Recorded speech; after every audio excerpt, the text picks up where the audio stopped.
नमस्कार। ज्ञानवर्धक इस चैनल में आपका बहुत बहुत स्वागत है। आप देख रहे हैं महाभारत के संवेदनशील प्रसंगों को एपिसोड के रूप में। आपका सपोर्ट और स्नेह निरंतर मिल रहा है, इसके लिए आपका बहुत बहुत धन्यवाद। पिछले वीडियो में आपने देखा होगा कि युवधान ने कंस और जरासंध के अत्याचारों का कैसा वर्णन किया था। ऐसे अत्याचारी कंस को कृष्ण ने मारा था और कैसे मारा था वह जानते हैं। युवधान बताते हैं कि परकोटे में जनता खचाखच भरी हुई थी। राजमहल के बरामदे में एक चमकते सिंहासन पर कंस विराजमान था। सामने नीचे खूब गोड़ाई करके पानी छिड़ककर लाल मिट्टी का नरम अखाड़ा तैयार किया गया था। चाणूर और मुष्टिक संसार प्रसिद्ध मल्ल थे। वे कभी भी कुश्ती के नियमों की ओर ध्यान ही नहीं देते थे। कुश्ती में हराना चाहिए, जान से मारना नहीं चाहिए, यह इनको पता नहीं था। युवधान आगे बताते हैं कि कृष्ण भी कुश्ती के अखाड़े की तरफ बढ़ रहे थे। तब पास ही बैठे पिताजी के मुख से सहज ही निकला, यूं ही यह बेचारा लड़का मारा जाएगा। तब मेरे को बहुत दुख हुआ था। तब तो कृष्ण और युवधान की कोई जान पहचान भी नहीं थी। आगे चलकर मित्र बन जाने की कोई कल्पना भी नहीं थी। तब युवधान कंचे खेलने वाला 12 वर्ष का लड़का था और कृष्ण हाथी को मारने वाला 18 वर्ष का तरुण था। सारे लोगों का ध्यान कृष्ण की ओर ही लगा था। कुश्ती शुरू हुई। चाणूर के गिरते ही जनता एकदम हंस पड़ी। लोग तब यह भी भूल गए कि पास ही कोई गुप्तचर हो सकते हैं। कृष्ण के थकने पर सब ऐसे सांस छोड़ रहे थे मानो स्वयं थक गए हो। एक और 40 वर्षीय राजमल्ल चाणूर और 18 वर्ष का एक तरफ कृष्ण, दूसरी ओर 30 वर्ष का बलराम और उससे बड़ा मुष्टिक। अखाड़े में युद्ध चल रहा था। जनता का सारा ध्यान चाणूर और कृष्ण की जोड़ी पर ही था। कृष्ण ने भी वही काम किया। चाणूर को घुमा घुमा कर थका डाला। 40 का ऐसा कौन सा मल्ल होगा जो थकेगा नहीं। बाद में एकदम उठाकर कृष्ण ने उसे पटक दिया। केवल पटका ही नहीं, धौंकने की तरह हाँफते हुए उस मल्ल की गर्दन दबा दी। लोग खुशी से तालियां बजाने लगे। अभी कंस मरा नहीं था। कृष्ण एक क्षण भी रुके नहीं। तुरंत अखाड़े से बरामदे से कूदकर चमकते सिंहासन पर त्योरियां चढ़ाए बैठे कंस की गर्दन पर हाथ रख दिया। निर्विरोध बिना हाथ उठाए और बिना चीखे चिल्लाए समस्त जनपद को अपने नाम से थर्राने वाले कंस को कृष्ण ने एक ही दम निश्चेष्ट कर दिया।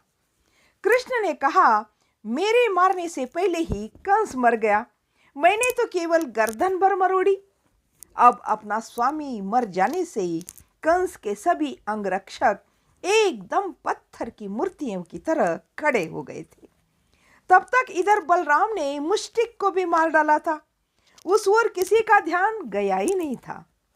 इधर 12 साल का युवधान कृष्ण की तारीफ ही तारीफ कर रहा था, क्योंकि कृष्ण ने ऐसा काम ही किया था जिस पर सभी को अभिमान, गौरव, प्रशंसा का भाव उत्पन्न होना साहस था। कितने दिन से कंस ने तानाशाही से सारी जनता को त्रस्त कर दिया था। वृद्ध जनता तो जीना ही नहीं चाह रही थी। कृष्ण ने सब में साहस भरने का काम किया था। युवधान ने पिताजी से पूछा था कि हमारे यादवों में पहले कोई कंस जितना क्रूर था क्या। पिताजी ने कहा था, जहां तक मेरी जानकारी है कोई ऐसा क्रूर नहीं था। युवधान फिर पूछा, फिर अकेला कंस ही ऐसा क्रूर क्यों निकला। तुरंत बूढ़े पिताजी ने कहा, लोगों ने यह नियम क्यों बनाया कि स्त्री को कुछ सीमाओं में ही रहना चाहिए। ऐसा करने से क्या होता है, वैसा करने से क्या हो जाएगा कहकर बकवास करे तो सारे कुल का ही नाश हो जाता है। युवधान ने कहा, स्पष्ट बता दीजिए, कुछ समझ में नहीं आया। पिताजी बोले, जब पहले पहले मेरे यह कहने पर कि ऐसे नहीं, ऐसे करो, तब तुम्हारी पत्नी कैसे चिढ़ जाती थी। अब उसकी उम्र हो चुकी है, बहू आने के बाद से जरा झुककर चलने लगी है ना। युवदान ने कहा, पिताजी, आपके बहू में और कंस के क्रूर होने में क्या संबंध है।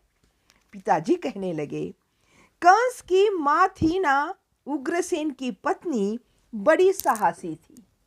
साहस भी कैसा, दुस्साहस। घोड़े पर बैठकर धनुष बाण लेकर शिकार पर अकेले चली जाती थी। तुम्हें स्मरण होगा, हमारी मथुरा के पास इंद्रगिरी नामक पर्वत है। पास के माने तो अगर घोड़े पर जाओ तो 5-6 घंटे लगते हैं। उसके निकटवर्ती जंगल में शिकार के लिए वह चली गई थी। साथ में उसकी आत्मीय सखी भी थी। वह संभव था अब भी जीवित होगी। उसके सखी का नाम था चित्रा। युवधान के पिताजी आगे कहते हैं कि तुमने ताम्रस्थली देखी है ना, वहीं वह रहती है। उसी ने खुद मेरे पिताजी को बताया था। मैंने अपने कानों से सुना था, इसलिए सत्य बात मुझे पता है। युवदान पूछता है, इंद्रगिरी में क्या हुआ यह तो बताइए। तब युवदान के पिताजी कहते हैं कि कंस की माँ यानी उग्रसेन की पत्नी जब ऐसे ही एक दिन शिकार पर गई थी, वहीं पर उसको ऋतुस्राव हो गया था। ऐसी स्थिति में घुड़सवारी नहीं करनी चाहिए सोचकर वहीं डेरे लगाकर वह बैठ गई। पास ही एक सरोवर था, उसमें स्नान किया करती थी। सखी और दासियों ने मना किया कि आप ऐसे हालत में स्नान न करें।